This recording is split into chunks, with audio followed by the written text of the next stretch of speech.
my veins. Blue and one, I red, white, and blue in my brain. I'm Bulldog born. Bulldog, that's my breed.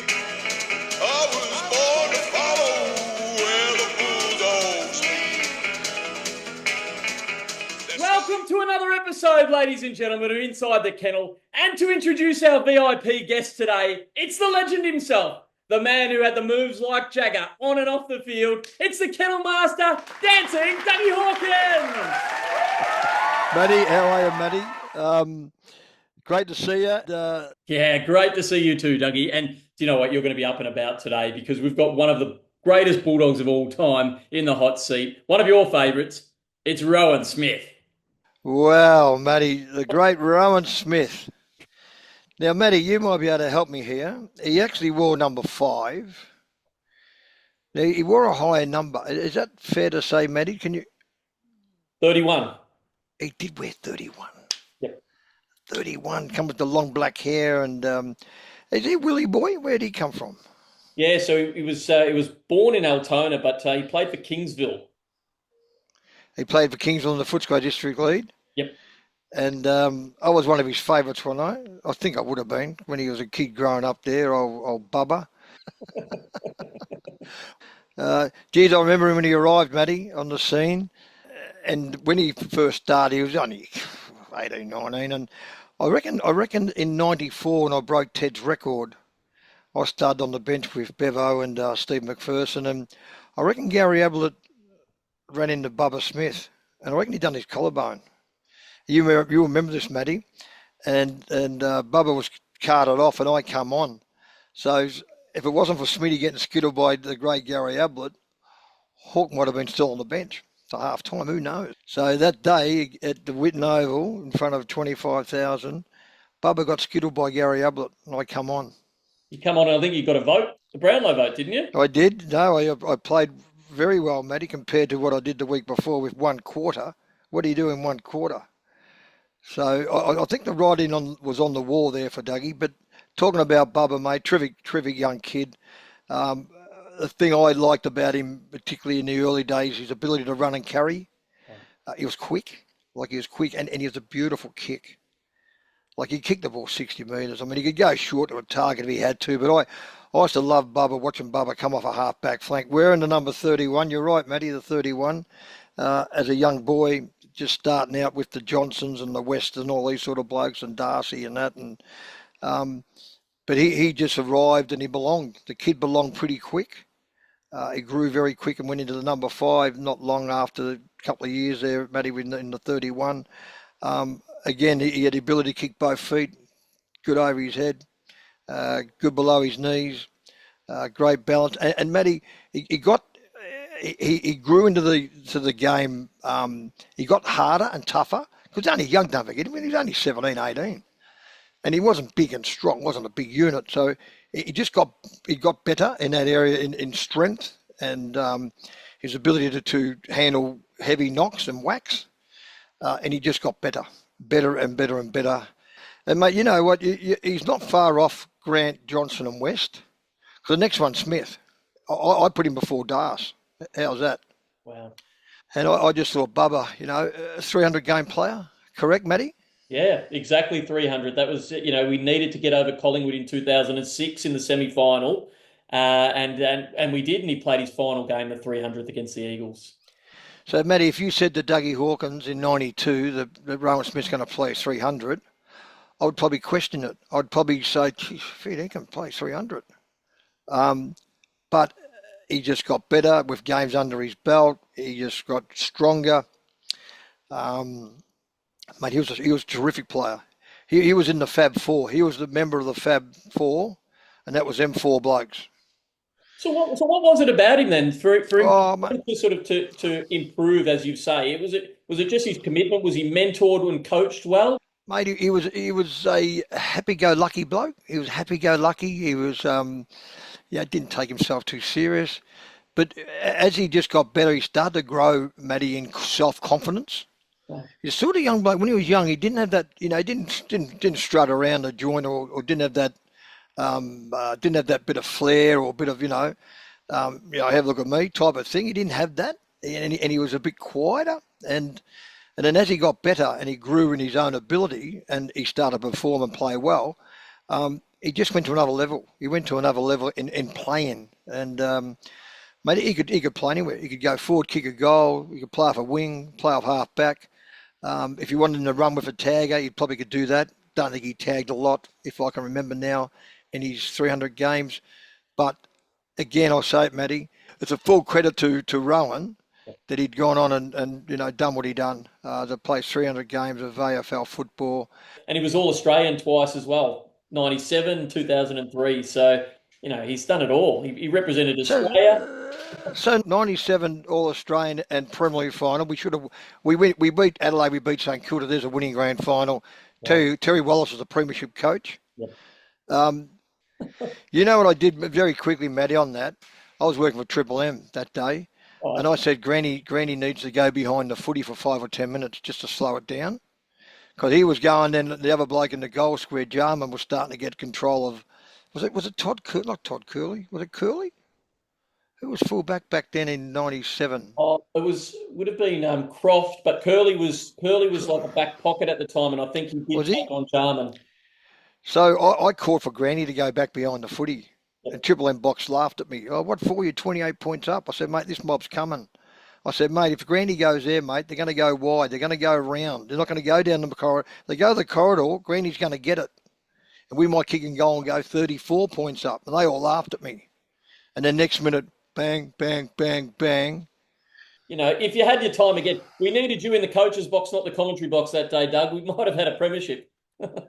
Gee, Matty, I remember that clearly, mate, because that's the one that got away. In mid-'80s, okay, we got smashed. Anyway, we got beat by 10 points by Hawthorn at prelim, but that was the one, Matty, that got away. Terry Wallace would have been a premiership coach. Make no mistake.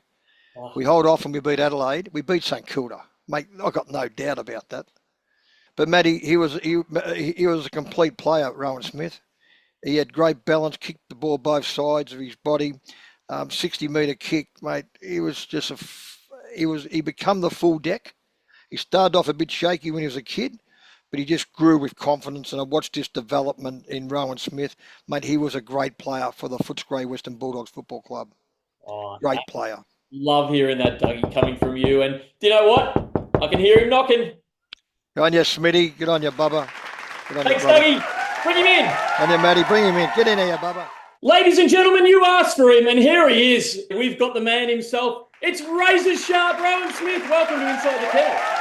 Hey, Alan. Thank you for having me. We're absolutely stoked to have you, Rowan. And look, we start by asking our guests at the start of every episode, how would you describe yourself as a player? It's a tough question, that, isn't it? Very outside, I'd say. No need to go in and get the footy when you were just, the only thing that I was really good at was kicking. So I thought I'd just use that as my attributes. Well, when you've got a Scotty West shoveling it out from the middle, why would you be going in? Yeah, well, that's it. Those blokes get paid to go inside and some blokes get paid to go outside. So I just stuck on the outside. Love it, love it, love it. Listen, take us back to the very beginning. Your mum, Hilda, she was a Footscray girl, wasn't she, on Eleanor Street in Footscray? Yep. Your dad was a Yarraville lad as well. So it's fair to say that you were a Bulldog from the very beginning. Tell us a little bit about how you became in love with our club. Oh, just as you said, Mum and Dad were Bulldog supporters all their life. Dad grew up in Hyde Street, Yarraville. Mum grew up Eleanor Street, Footscray, across the road from the footy ground. And they barracked for the Bulldogs all their life. And so I didn't really have a choice because I would have got kicked out of home if I didn't barrack for the Dogs. But obviously, I wanted to barrack for Footscray. They were the love of my life, really. The red, white and blue. Grew up in Yarraville, stone's throw away from the Whitten Oval. What a place to grow up. So tell us, did you go to the Whitten Oval as a kid, and who were your heroes early on? Yeah, we used to go every second week, obviously, when you used to play home, away. So on the off weeks, we were at the Kingsville Footy Club around in Angliss Reserve there. And then we'd go and watch Yarraville on a Sunday at the Yarraville Oval. But then obviously at the Bulldogs, we'd go, every second week at the Whitten Oval.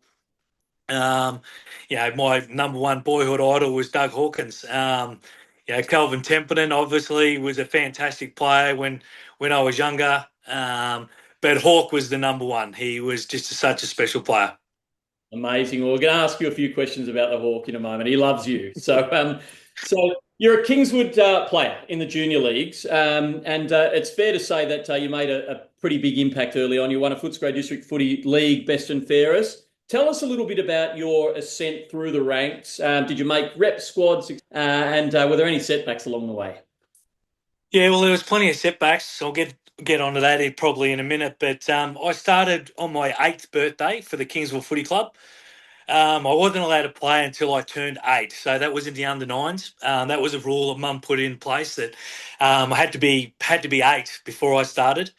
And I didn't last that long. Like, I didn't take too long, because on my 8th birthday, I actually played my very first game. So that was on May 31st of 1981. So a long time ago.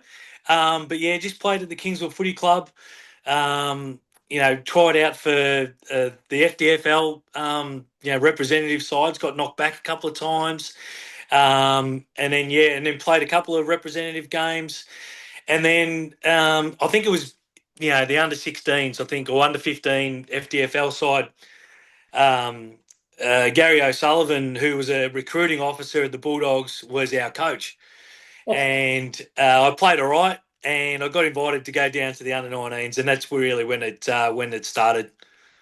Amazing. Oh, what a leg up you've got Gary O'Sullivan there with you to keep an eye. So that's brilliant. Brilliant. So you're saying 1991, you've come down to the under 19s. I understand that you played the first 9 games, and you played some pretty handy footy. So it wasn't long that you got the call up to play some reserves footy. Can you remember your first game? Were there any senior players kicking around and kicking the dew off the ground with you? Yeah, there was. I remember my first reserves games, because I obviously started that year in the under 19s, as you said. I remember my very first reserves games was down at Geelong, and I was late. And Trevor Fletcher was the reserves coach at the time, and he ripped me big time. So I got there, I reckon it was about 10 minutes late, driving from Yarraville to Geelong. I didn't really factor in the traffic or anything like that. So I got in a bit of trouble, but started on the ground. And there was a few players playing that day. Granny was playing. Granny had played a few games, obviously in the ones. And then, lined up against or next to him in the reserves, which was great. Wow. Sign of things to come there. That's brilliant. So you're obviously impressed, incredibly so, because you were elevated to the senior list, and amazingly, you were ready to make your debut not long after. What was it like moving into the change rooms and being surrounded by some of your idols, and the likes of Dougie Hawkins, not too far along the seat from you? Oh, look, when you get invited down to the senior pre-season from under 19s, even like when we were in under 19s, we'd rock up to training, and the seniors would be training, and then we'd train after the seniors when it was a little bit colder, a little bit darker. But I'd always watch a little bit of the seniors training, and even it was a very surreal situation to find myself, watching my boyhood idols basically train, and then be in the same vicinity and same training venue as them. It was brilliant. We used to always obviously watch Hawk. And Hawk was a very fun-loving person too. So he always, no matter what you were, whether you were in the under 19s or you were the best player at the club, he would always make you feel welcome. And I remember meeting him first when I was in the under 19s in the change rooms, and he just made you feel welcome straight away. So it was a pretty good environment to learn from. Pretty laid back then, but it was fantastic. Incredible. Well, you had a great pre-season because you got the tap on the shoulder, didn't you, before round 1? We were due to play the Crows at Footy Park, and your boyhood dream has come true. You're making your debut. How was that feeling? And tell us about pulling on the red, white and blue for the first time. Oh, it was crazy. Back then, you used to find out in the newspaper, basically. So I think it was the Friday morning. My mum and dad had the newspaper and opened up the newspaper and they saw my name being named. So I didn't get a phone call from Terry Wheeler or anything like that. Found out in the newspaper, which was great. It was a pretty big rush, waking up in the morning and finding out you're playing your first senior game. And then mum and dad actually drove over to Adelaide against all those Adelaide Crows fans, and then played my first senior game there on the Sunday. We'd never won over there, and it was the first time that we'd won interstate over in Adelaide, and was just a sensational game to play in. Wow, imagine you were pinching yourself. That's incredible. Yeah, look, I started on the ground, and I ran around like a headless chook for the first 20 minutes, and I got taken off the ground. And back then, if you got taken off the ground, you never got back on. And I remember the call coming down from Wheels. There was about 3 minutes to go in the game, 2 or 3 minutes to go in the game, and he put me back on Oh, the ground just so I could experience winning on the ground, which was great of him to do, and very, very thankful for that. what a feeling, the emotion on the siren there. I imagine you embrace some of your heroes and brilliant, brilliant. And you know what, you stayed in the side because the next match you found your head. We were back at Whitten Oval. I was in the crowd that day, and it was an awesome game. Dougie Hawkins snagged 5. He took a big hanger at the Geelong Road Yeah. as well. Yep. You yourself kicked 3 goals. Yeah, well, it's funny because I've actually got picked because I played all pre-season down back, and I was just playing on the back pocket and just doing my job, probably playing on the resting on ballers from the opposition. And I played on Gary Hocking and Mark Bairstow in one of the practice matches before that season, and that's how I got picked. I played a fairly reasonable game, and kept them either goalless or maybe one goal or whatever. And Wheels had picked me in the back pocket, and so I played the back pocket my first game. Started in the back pocket again in my second game, and I was playing on Craig Davenport, and he went and stood right next to Tony Lockett, and I stood next to Tony Lockett, next to Craig Davenport, and I looked over and I'm like, my God, if Tony Lockett runs through me, I would have been 68 kilos at that point in time. He would have been 138 kilos. So I thought, if I go near Tony Lockett today, it's not gonna end well for me. So I tried to get up the other end, and Wheels had made a little bit of a change and thought that they needed a little bit of spark in the forward line. And I found myself playing as a half forward and ended up kicking 3 goals that day, which was great. Yeah, what a way to spark it off, that's for sure. I'd be getting out of Plugger Lockett's way as well. Zeno Tabzaris told us he played his last game in 1990 on him, and it's stuff of nightmares. He was huge. I looked across, dead set. Here I am, an 18-year-old, and I looked across and I'm thinking, my God, have a look at Tony Lockett. He's huge. So I didn't really want to go too close to him during the day. Well done. Well, you kicked 3 and you soldiered on.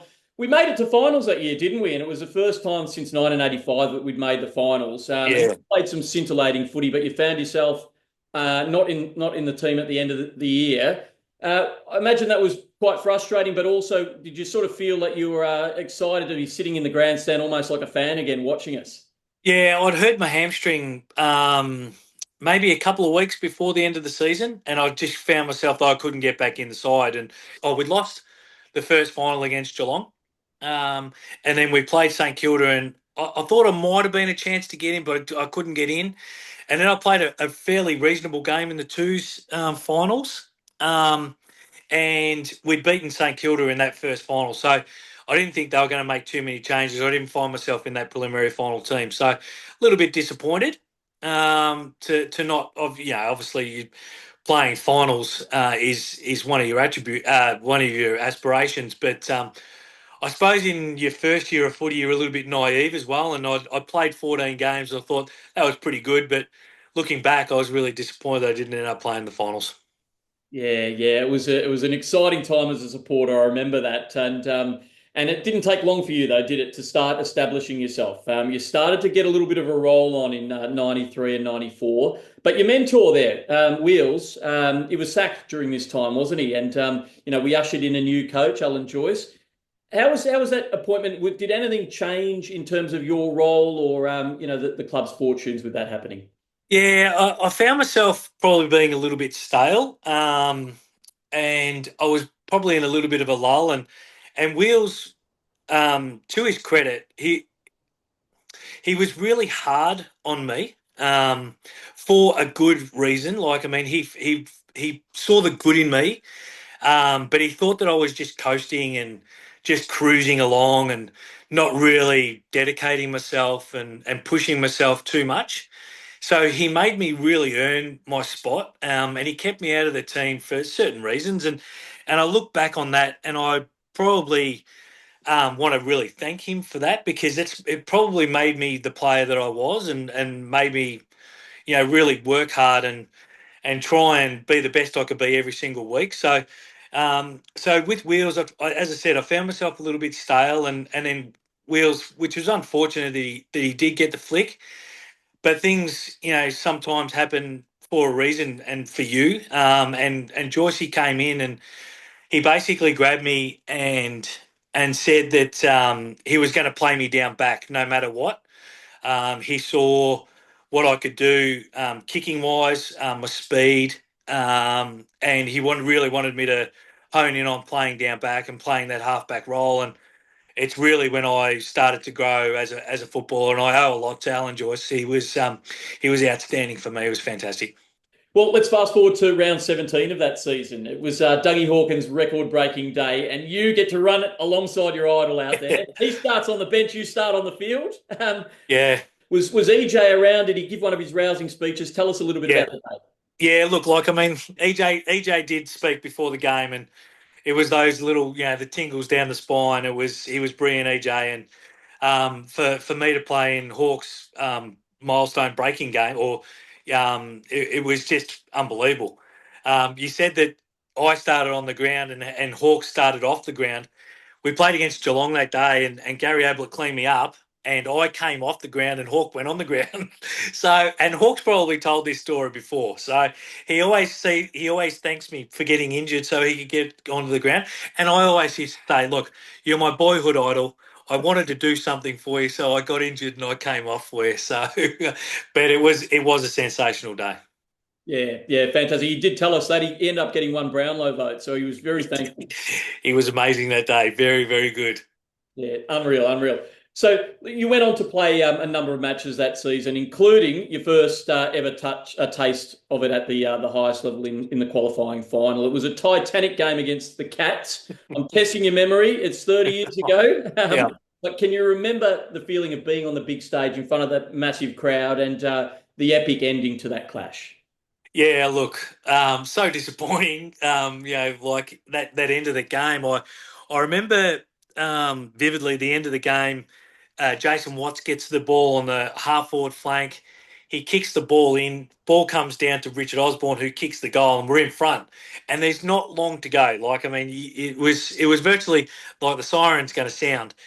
And I remember, going back, playing down back, and the ball came out of the middle, and Billy Brownless obviously takes that mark. Siren goes, and you're like, my God, we're in front here. And then Billy goes back, and it swung. I dead set. It looked like it was going to miss, and that ball's curved around. Oh. It went from right to left, and went straight through the middle of the sticks, and we ended up getting beaten, which was really disappointing. But it just went to show that we could mix it with the best on that stage, and we played a really good game that night. It was just unfortunate we got beaten after the siren. Oh, he was telling me. I actually spoke to Dougie about this, and he said when the ball was bounced in the middle, it would have been recalled if it was today, but it just went sideways. And I think Johnny Barnes plucked it out. It just went straight to him, and he was able to get it to bench. And the rest is history, as you say. So sometimes the footy gods are not on your side. Sometimes they're with you, and then sometimes they're against you. Absolutely, and we'll get to that. Absolutely. So here we are. You actually qualified that year, didn't you, to play in the reserves grand final in '94? Tell us about that day. There's a few it was great. champions out there with you. Well, John Owen Das played, and Simon Atkins, Steve McPherson, these guys. Like, I mean, again, Steve McPherson was another boyhood idol of mine growing up, and to play on grand final day with Super and those guys with Das and Jono, it was a great day. We played. All of us really played that second final against Melbourne where we got belted in the seniors, and then we went back and played Fitzroy in the prelim and won by 20 odd goals. And then we played North Melbourne in that the reserves grand final. Terry Wallace was coach, and we just had a really good young team. And North Melbourne were favourites, and we just come out. We played so well that day, and what a fantastic feeling to win your first premiership. And it was a brilliant day. Yeah, absolutely. Bevo was out there as well from memory. Yeah, Bev was there. Yeah, yeah. I've still got the photo with us all around the cup, and I actually sent it to Bevo, a few months ago, and he loved it. It's always great to look on back on those memories, and to have that photo is pretty special. Yeah, absolutely. Awesome, awesome. So let's fast forward to 1995. You became such a consistent staple in the team. In fact, from round two, you played every single game for the next 6 years in the seniors, which is a phenomenal performance. Tell us, how did you become such a consistent player, and in terms of your incredible run and entrenchment at that level? What was your secret? Well, at the end of 1994, I met my beautiful wife, Alison. So she always takes credit saying that as soon as you met me, you never missed a game of footy. So I have to say that to her. I suppose I just had going into that 95 season, I'd had a really good preseason, and gained a little bit of confidence from the end of 94. And that's all it was, really, just believing in myself, and I knew that I was good enough to play at the highest level. And once you have that belief and the confidence in you and your ability, it does go a long way. You've got to have good teammates around you as well. And but as I said, you've got to be happy in life as well. I was happy at that point in time, and it reflected really on my footy as well. And as you said, like from round two, 1995, until I got knocked out in 2001 against Essendon, I played 140 odd games in a row, which was good. Wow, that's incredible. Because I think maybe Libber or Johnny Schultz probably holds the record. Not too many more than that. So that's an incredible effort. Yeah, you got to have a little bit of luck along the way, and as I said, probably a little bit of luck being on the outside more than the inside. So we go back to that outside player again. But that probably helped me as well. Work to your advantage. I love it, love it. That's it. So 95, we made finals again, but 96 was a bit of a disaster, wasn't it? Yeah. Like round 16, the death knell sounded on our coach. I think we only scored 3 goals against Brisbane in that particular game. And he was ushered out, and we got Terry Wallace into the driver's seat. That next match was the famous "I'll spew up" match that we were a part of. Can you remember that messaging from that game, and did that light the fuse, I guess, for what was ahead? Yeah, I remember. Terry Wallace took over, and the one thing that he instilled in everybody really was hard work. I think that he'd based his career on working hard, and this is why he was called Plough, because he just kept ploughing through adversity and showing resilience, and that's what he really tried to instill in all of us. And I remember when he first took over, some of those training sessions that we had at the Whitten Oval in 3 feet of mud and pouring rain, freezing cold. It'd just be brutal, some of those training sessions, but he just tried to say, okay, work hard on the track, and then when it's not as hard on game day, sometimes you can always reflect on how hard you work during the week, and that'll instill that really good belief in that you can play on game day. So that's something that he really tried to instill in all of us. And that very first game against Collingwood, we played at the G, and we were in front and we could play, and really his whole message after the game was, try not to believe the outside people going, "Oh, that was really good, well done." Yeah, it was a great effort, but we didn't get the 4 points. So that was really his message, and that was the whole, if you get a pat on the back, I'll spew up sort of thing. So because a few of us would go out and you get a pat on the back from your family and everything like, but he just wanted us to be disappointed because we were good enough to win that game, and we got to hurt that and show that be hurt, and then that'll flow on into the next game and it won't happen again. Oh, I love that. What a powerful message. And also just, that work ethic that he brought. And it had really quick impact, didn't it? Because we're in 1997 and what a year that was. We rocketed from 15th on the ladder to really become a super challenger. Before we discuss finals, can you tell us a few of your memories from that year? I'm testing you out again here, but, does anything sort of stand out from 97? Well, the very first thing, or you going back to that work ethic thing, we started pre-season. I think it was like the 6th of October, so it was a week after the grand final. So North Melbourne had won the grand final in '96, and we found ourselves back at training a week later. Plough had said, we'd had a shocking 1996. We're going to work hard and we're going to really, put in the work, and you'll get the benefit from it. And so by the time March came around, we'd already had 6 months of training. So, and we'd played our first game, and we get beaten at our new home at Princess Park against Freo. They kicked a goal, virtually with 20 seconds or 30 seconds to go to beat us, and we were shattered. Absolutely shattered. We're thinking we've just put in 6 months of pre-season and we've been beaten by Freo on our home deck. It's going to happen again. But Plough, to his credit, after that game, he just said, he goes, "That's okay. It's a little blip, but have the courage in you thinking about knowing that you've put in the work. It's not as if you haven't put in the work." And we played Sydney the second week, and we just fell over the line. So we did what Freo did to us the week before. We kicked a goal virtually with a minute to go, and we won. And then that was it. Then we'd really started to believe in ourselves, and we played Richmond round 3. Now I'm really sort of going back on memory now, and at the G, and we smashed them, and they were red hot favourites. And we played some really, really good footy that day. And we thought, okay, we're a chance here. We knew that we were fit. We're a very skillful team and very fast. And we used that to our advantage. And that really kick-started our season, really. Yeah, it was an amazing season, and for you as well, personally. You grew up watching the likes of Wally and Choco and Hawk playing for the Big V. You got to pull it on. Yeah. You were named All Australian. Well, how was that honour? And can you tell us, the experience of playing for Victoria? Yeah, well, I'd missed out. You mentioned really in my junior days, I never really made those representative teams because I was probably a little bit of a late developer.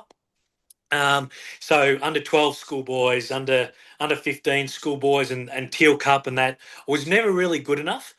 I felt that I was good enough, but the coaches that were coaching those representative teams at that point, I'd got cut from those training squads. So I never really played for Victoria as a kid. And it was something that I'd loved. I grew up, I ran home from primary school. I love footy.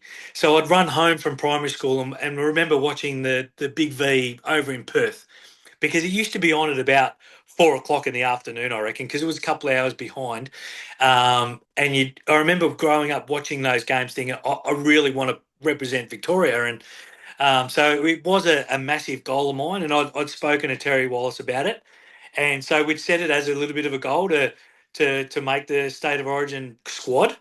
And I got picked in the squad and then ended up finally, making the team. And so it was really special to make that as a boyhood dream of mine, I suppose, playing for the Big V. And when you put on that Big V, there was something that really stood out, and EJ in your mind, and the nostalgia of playing for Victoria was pretty special.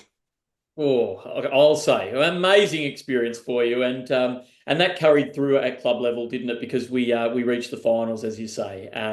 We knocked over the Swans in the qualifying final. Did you have the belief? You talked about belief. Do you remember sort of approaching that preliminary final thinking, you know what, we are a sneaky chance here? Yeah, and look, like it was hard not to, think about, being in a grand final. With the footy club had been starved of that for such a long period of time, and me growing up in the western suburbs, and virtually I was nearly the only Bulldog supporter in primary school. All the kids really at primary school barrack for Collingwood or Carlton. Um, so, um, eh, which is a little bit weird, growing up in the western suburbs. But for us to be starved of that opportunity, it was hard not to. Yeah, you had to take care of that preliminary final, but it was hard not to look forward to it as well. And we knew we were good enough. And we'd beaten Adelaide. It might have been 4 or 5 weeks Yeah. previous over there. We'd played over there at Footy Park, Oh, and we belted them really. And so we're really confident going into the game. Uh, as we talked about before, the Footy Gods, oh, sometimes they're on your side, and you know what? Sometimes they smack you in the face and just bring you down to earth again. And it was just heartbreaking, the end of that game. yeah, absolutely. A three-quarter time, I think we led by about 22 points. Probably we held that lead in the prelim until probably 7 minutes to go, I think it was. I was Yeah, actually on Constant Stand. I remember looking around, and you talk about looking forward or looking towards the grand final. A lot of our supporters had left the ground. But those were the days you actually had to line line up up. tickets, and people were already thinking, I'm going to sleep here for the week, make sure I get my ticket and guarantee it. So we were actually outnumbered in the last 7 minutes, and I felt that there was a tide turning that game.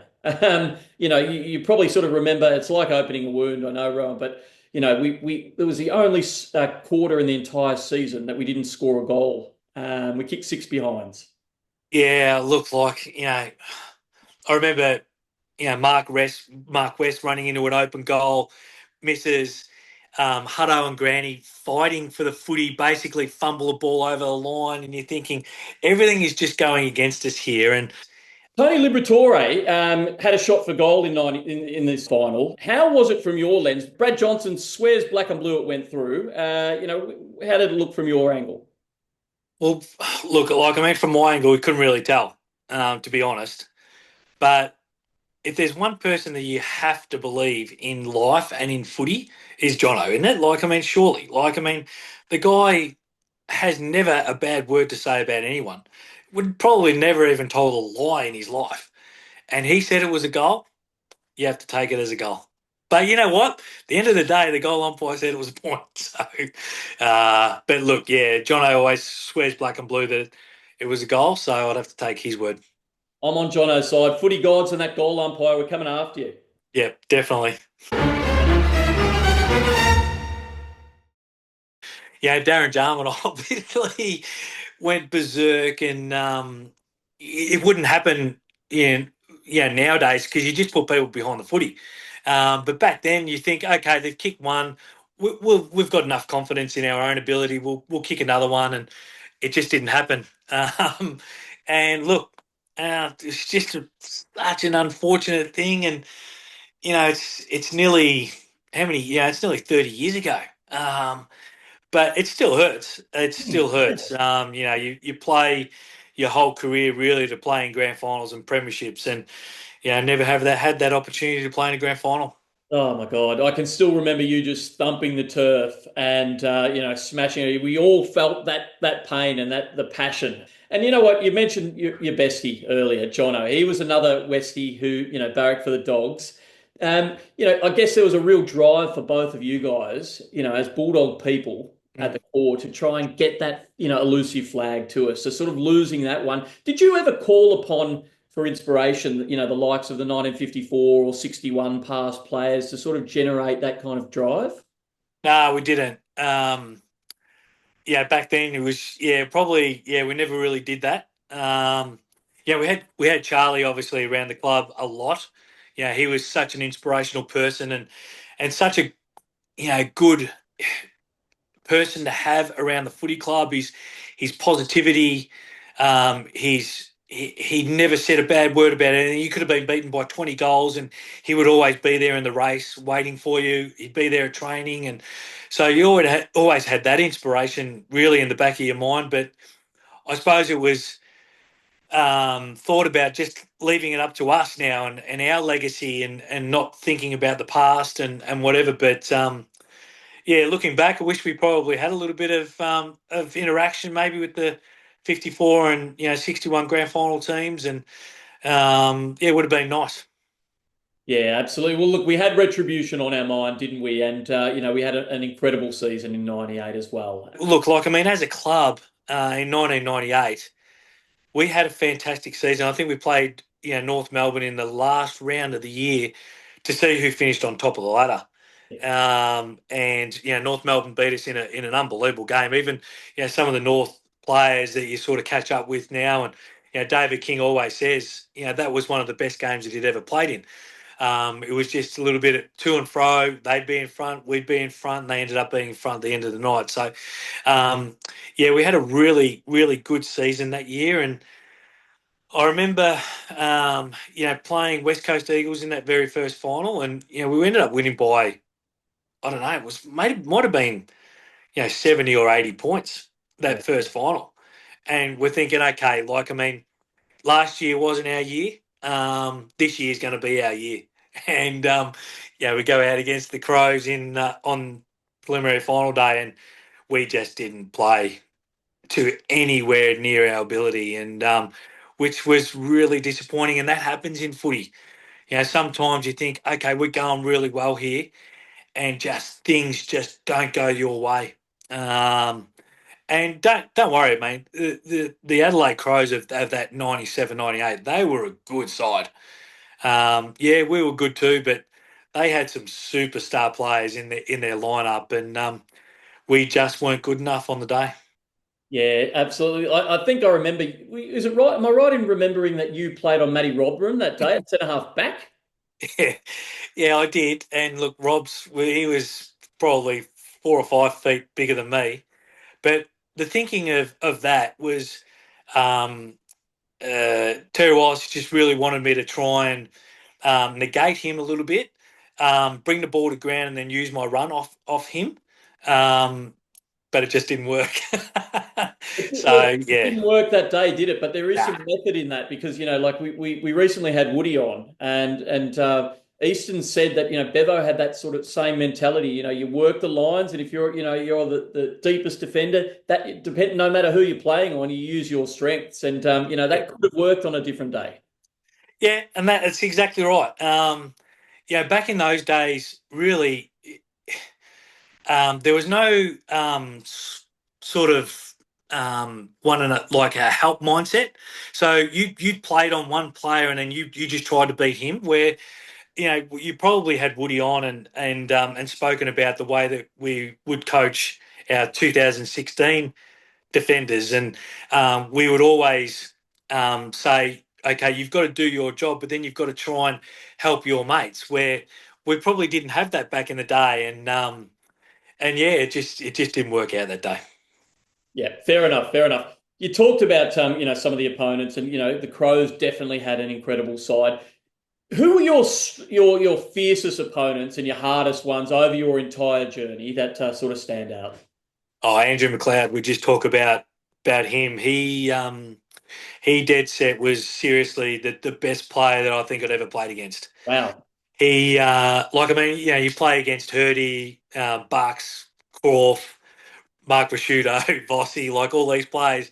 They're super players. Don't get me wrong, but I just got a great admiration for Andrew McLeod. I just think that his ability to play in defence and just totally take out a player, use his skill, use his pace, but then also go in the midfield and win 2 Norm Smith medals, but then also go forward and kick 7 and 8 goals in a game. Like, I mean, those players just don't grow on trees, and he's just a super player and a person that I really admire and got great admiration for.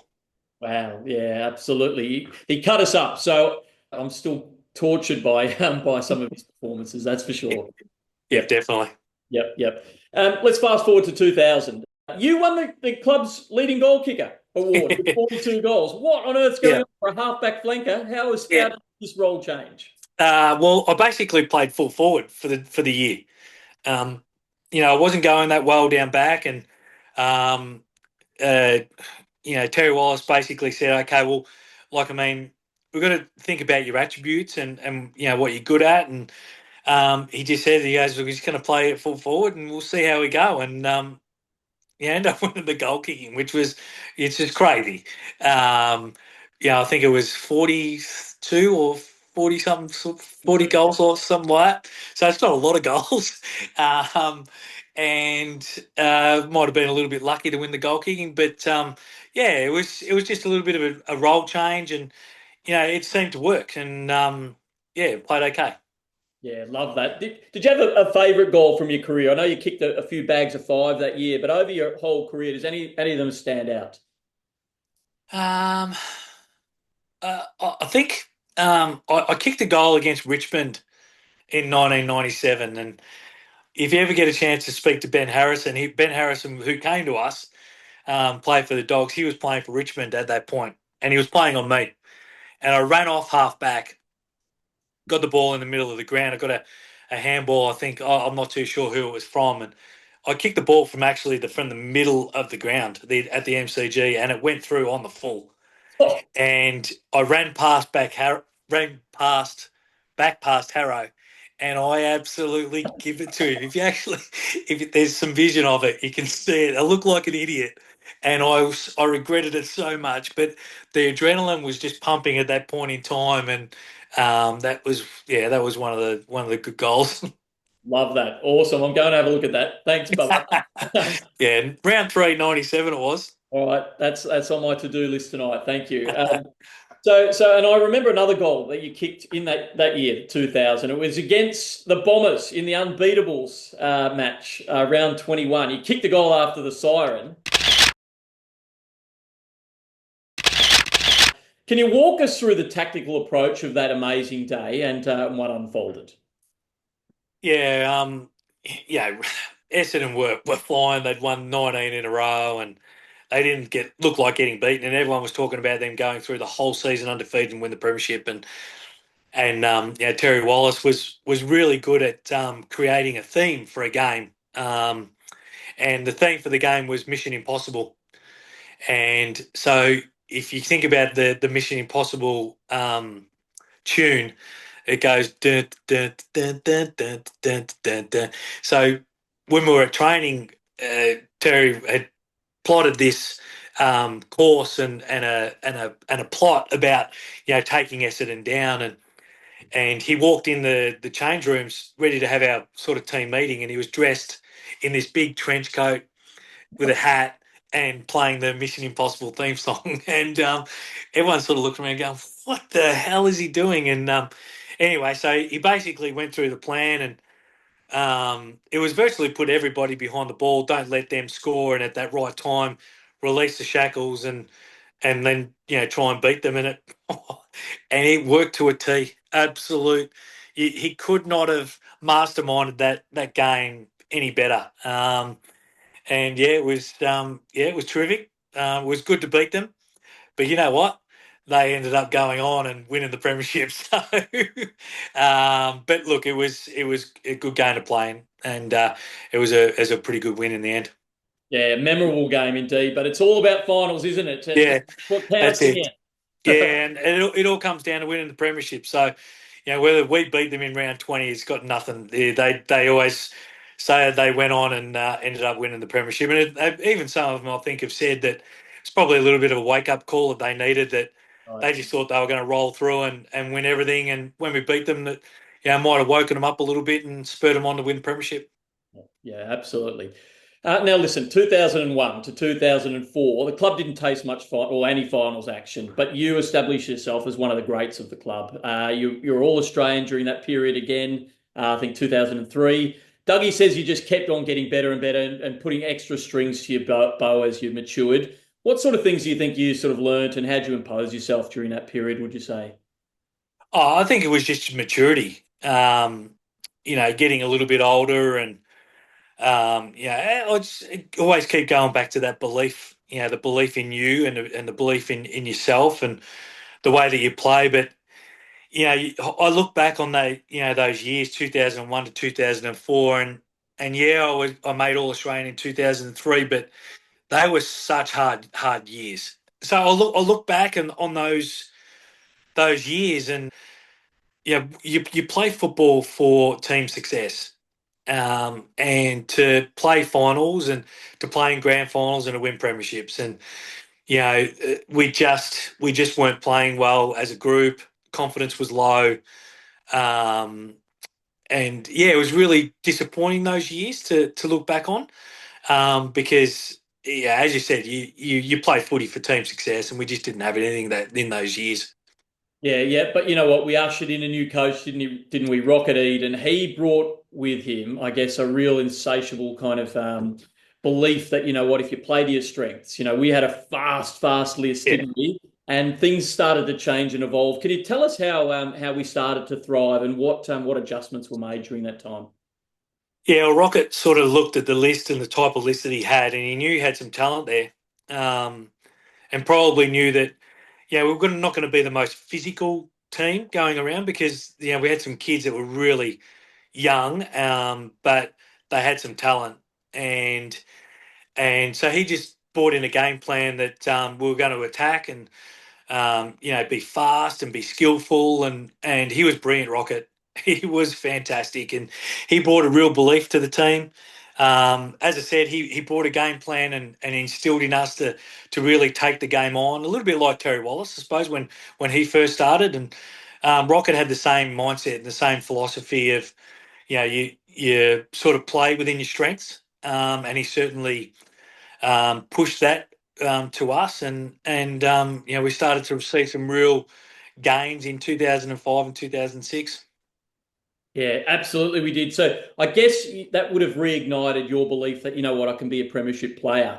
But am I right in saying halfway through the 2006 season, you were summoned to the coach's office? Yeah, I was. It wasn't half. Yeah, probably just over halfway, I reckon. And I remember getting called in the office with Rocket. Leon Cameron was in there, and Matty Drain, our footy manager, and I thought, oh, this is not good. Whether they want to give me another contract, this might be all right. But I'm thinking, oh, I wasn't going that well, and I was playing okay, but I was playing really inconsistent. And I probably you look at your career and you go, when you first start, you play inconsistent footy, and then you get into a little bit of maturity and belief, and you play some really good, strong footy for a long period of time, and then at the end of your career, you start playing inconsistent again. So you have the bookends, and I was playing a little bit inconsistent at that point in time, and I remember Rocker saying, "Look, mate, there's 8 rounds to go. I think I needed 10 games to make 300." And he basically said, he goes, "Mate, really, we want you to get to 300 games. We think that, it's really important for us as a club to really recognise and give you that milestone. But we think that beyond this year, we're not gonna sort of go with you." And look, like, I mean, that's footy and that's life. And sometimes, you look back and you go,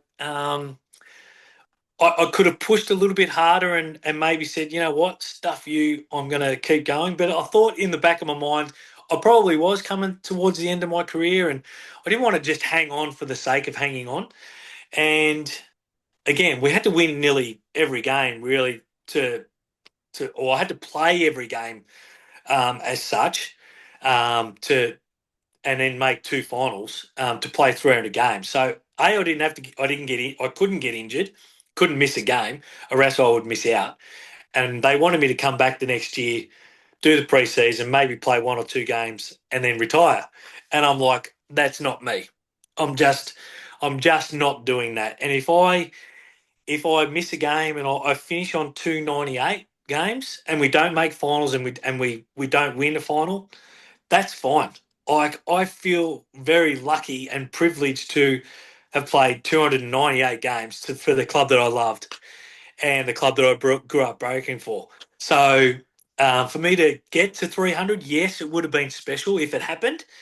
But if it didn't happen and I got stuck on 298, 299, that would have been it. But as the footy gods, we keep talking about those footy gods, and sometimes they look upon you and say, okay, well, maybe I was a good enough person and to have deserved to have played 300 games and got that milestone. So it was pretty good.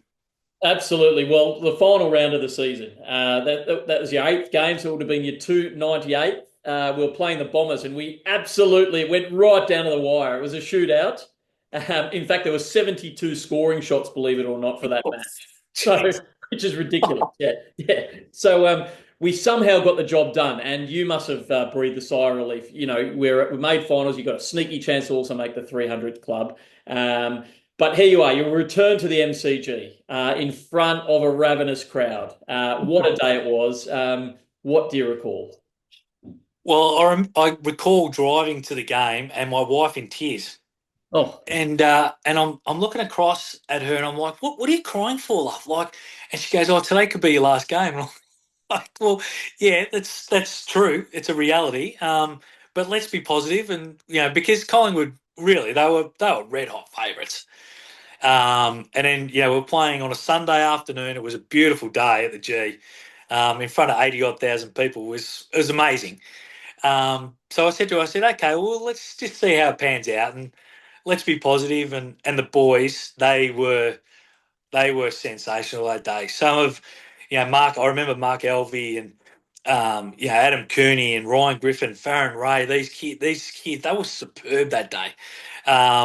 They were just played out of their skins. So I remember just the boys just, I don't know. It was just something that, clicked that day. And, we got on a little bit of a roll. I remember Monty getting knocked out by Brodie Holland in that opening bounce. I was on the bench.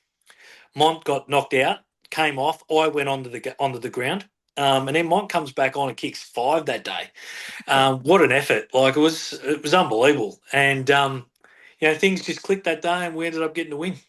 oh, it was an enormous day. Yeah, we were running on air, weren't we? And some of those young players, it must have been just so exciting. And here you are, you made it. You kicked your goal late in the game, and the celebration. I just remember you just embracing your teammates, and they were there for you. They wanted you to Yeah, get. You could yeah, see. they did.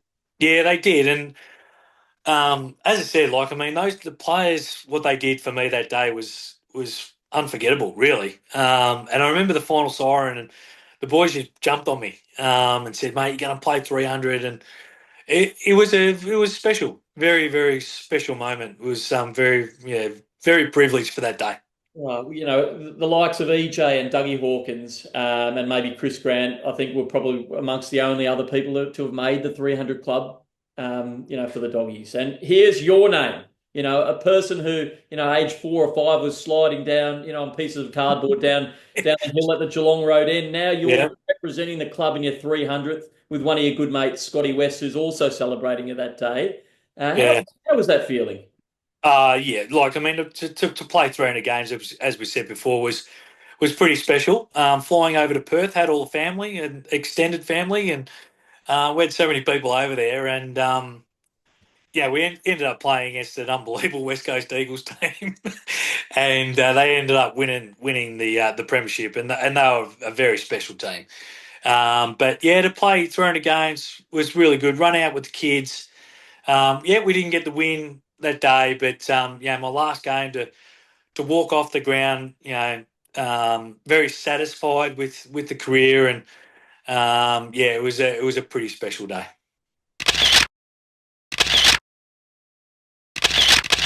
Yeah, amazing. And how was it like playing alongside Scotty West? Because there was such synergy with your careers. I think you played in so many milestone games together. How was it playing alongside him? Yeah, I played my first game in '92, and then Westy played his first game in '93. So, very, very close and very similar. So we're always around the mark, playing 50, 100, 150. So I think we played our 150th. I think we played our 150th together, our 200th together. and then our 300th together, which is amazing, really, because to have two players to share that many milestones. So it was really special to have that, and together with all the other players as well. It was it was a pretty special time. Incredible, incredible. Listen, in your 16 seasons, you've played with some amazing players. We always ask our guests to name their Mount Rushmore. If you had to name the Rowan Smith Mount Rushmore, 4 faces that you could carve into the side of a cliff. We're going to give you 5. You wore the number 5, so let's give you one extra one because your career It makes it hard now. 5. Hey, like, come on. It's not make it harder for you, Bubba. Who can you do it? This is a tough challenge. Really tough challenge. Sorry. So I'll go back from the start. Awesome. Obviously, Hawk. His face has to be nearly even the biggest up there. Because he's my boyhood idol. So he has to be up there.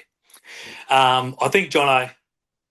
Jono is an unbelievable player. For his size, his work ethic to just grind opponents into the ground, his overhead ability, marking ability, his nous to kick a goal. he was just an unbelievable player. And so probably the best player that I played with. Wow.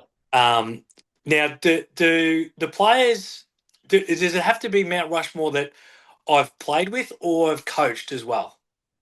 Well, look, we usually do it who you played with, but you know what? Yep. This is your Mount Rushmore, Bubba. So if you want to put someone in, that 5th person can be a player that you coached. Okay, all right, good. All right, so I've got Hawk and Jono. Well, obviously you got Westy, who won 7 best and fairest. You've got Luke Darcy, who was an unbelievable player. You got Granny. Those guys could take up Mount Rushmore, no worries. So they might have to have a big head and then a couple of little heads on shoulders.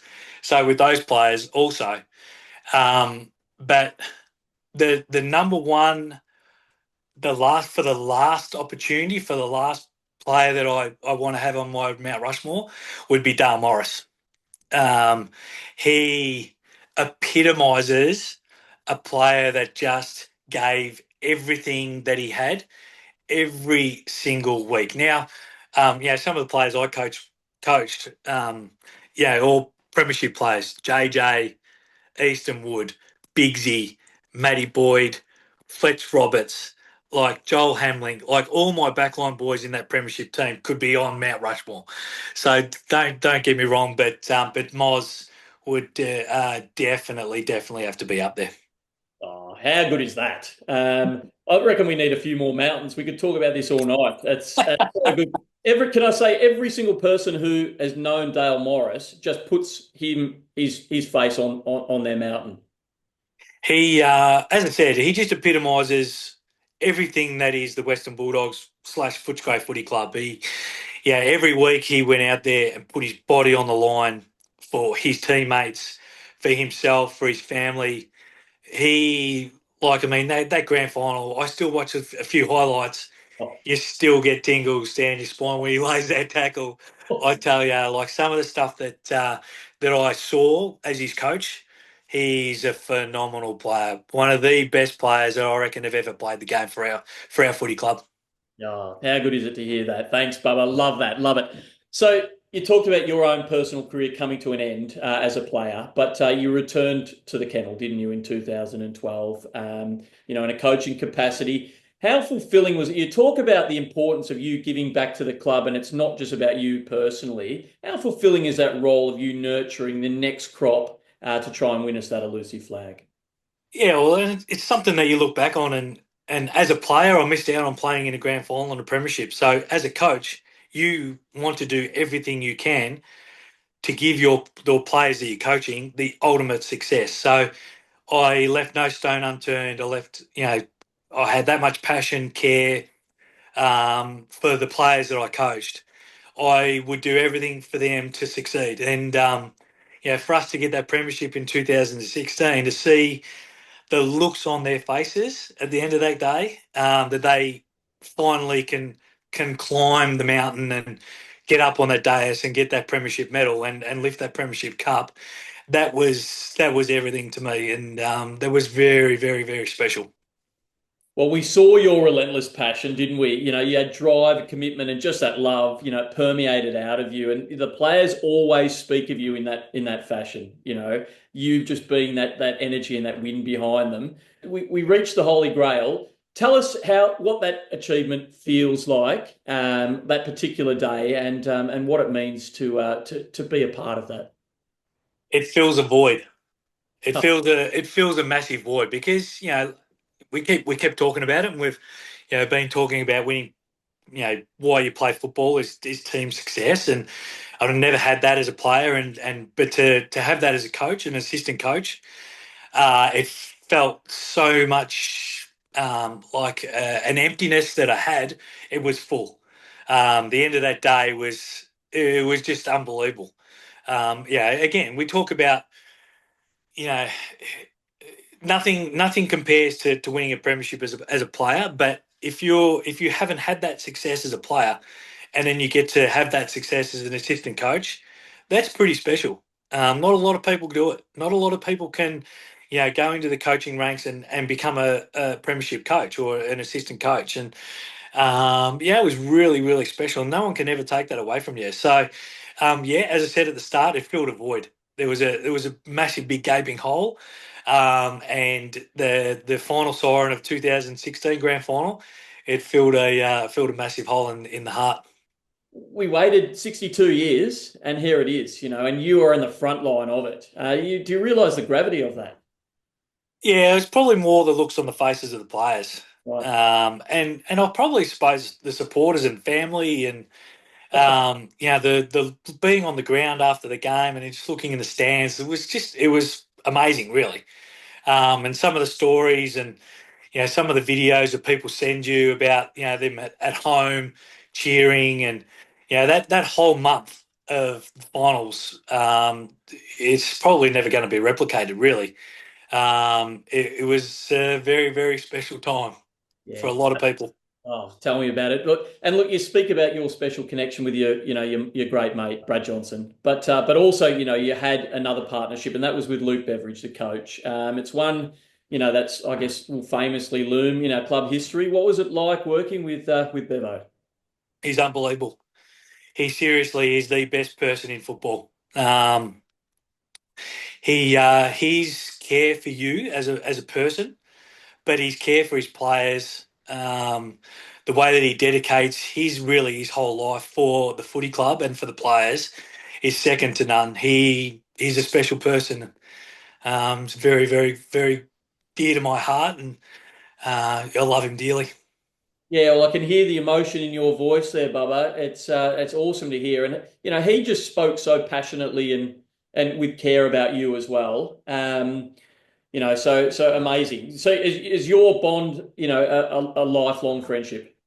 Certainly is. Certainly is. Still text him every now and then, and call and chat, and we catch up and have a quiet beer every now and then. Look, he's so busy with footy; it's so hard to catch up, and you don't want to annoy him. But send a cheeky text every now and then. So we always stay in contact, and we always will. Yeah, absolutely. Bubba, we're coming close to the end of the podcast. I've got one more question, but before I ask that, we always end our podcast with a quiz. So at the moment, Daniel Cross is on top. You've got a chance to jump over Crossy. Let's see how we go today. I'm going to give you a little bit of power though, Bubba. There's two categories here. Choose one for us. It can be player surnames that start with W, Bulldog players, or highest and lowest record. Highest and lowest records. Awesome. Great choice. All right. Fantastic. Good luck. Here we go. 60 seconds. Question one. Ted Whitten coached the most winning games for the club. Is that true or false? False. False is correct. It was Bevo. Wally Pug Warden holds the club record for the most suspensions, 22 weeks for kicking. Is that true or false? I don't even know who that is, so I'll say true. It's true. Johnny James is the youngest Bulldog player to ever debut for the club. Is that true or false? Oh, you'd probably have to. I'm going to say true. It was false. It was false. Which player has played the most Bulldog losses? One of your idols. Doug Hawkins. It was Dougie. Which player has pulled the most Brownlow votes for the club in our history? It's either Westy or Gary Dempsey. So I'm going to say Westy. It was the Bont. Oh, Which player has played in the most drawn Bulldog matches? You love him. Jono. It was Jono. Which player has recorded the most 30-plus possessions in a game for the club? Westy. It was Jack McRae. And Oh. right on the siren, we're going to give you a chance to answer this last one. Okay. Here we go. Which player holds the league record in 62 straight games for taking 5 marks or more? This is a hard one. It was in the 1970s, this player. 5 marks or more in 62 straight matches. Calvin Templeton. Oh, no, I'm going to... Oh, it might be Gary Dempsey. What's your answer? Gary Dempsey. You got it! It was Dempsey. Woo! Wow, you did incredibly well. Oh, thank you. Love that. Hopefully I got better than Crossy. Here come the scores now. Oh, look at that. You've done unbelievably, Bubba. Well done. How good. Yes. Wow. All right. Well, you know what? You and Crossy are going to have some stern words, that's for sure. Okay. Look, Rowan, we've reached the end of the podcast, and we're going to ask you one final question. And it really is to say, how would you like to be remembered by Bulldog fans who have loved and adored you? And do you have a final message for Doggy supporters? Oh, look, I just probably hope that I'm remembered as a player that gave everything he had, played with a lot of passion, a lot of care for the footy club. I grew up barracking for the footy club. So, the number one thing for me was the footy club and the fans and everything like that. So hopefully I'm a little bit, remembered for that gave everything. I just want to thank all the supporters, throughout my career, throughout, the coaching. There's times where, some of the supporters can get on your back a little bit, but that's the passion that we all have for our footy club. And, I just really want to thank all the supporters. They've been awesome. Oh, how good is that? Well, we've absolutely loved your journey. We love you, Bubba. And Bulldog supporters, are forever in debt for what you achieved and what you've given to our club. We love you. And to those footy gods, you finally got the wink from them that you deserved. Thanks so much. Ladies and gentlemen, Rowan Smith. Thank you, mate. Thank you. Red in my heart, white in my veins, blue in one eye, red, white, and blue in my brain. I'm Bulldog Rohan.